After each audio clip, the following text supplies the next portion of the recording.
We were mid-argument in his apartment, voices barely muffled by the thin walls, when the front door creaked open and a woman walked in, balancing a diaper bag and a baby that was his face in miniature. My blood froze. I'd known about his complicated ex, but I'd never expected to meet her, and definitely not like this.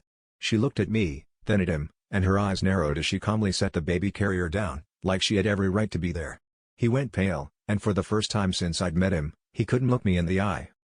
The woman, his wife, as she soon made clear, didn't yell.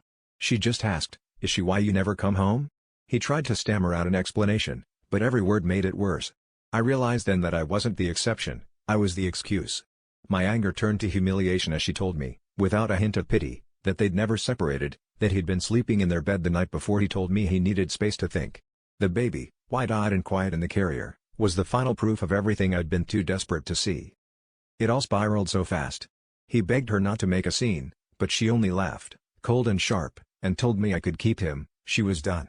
She left the baby with him, slammed the door, and I just stood there, feeling like the oxygen had been sucked out of the room. He finally turned to me, desperate, asking me to stay and help him, as if I could ever fix the wreckage he'd created with his lies.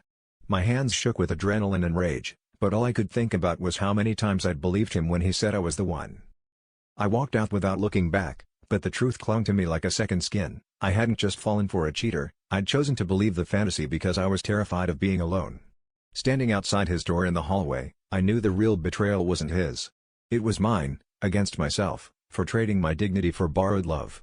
And as I walked away, I realized the person I needed to confront wasn't him, it was the part of me that thought chaos was proof of passion, not poison.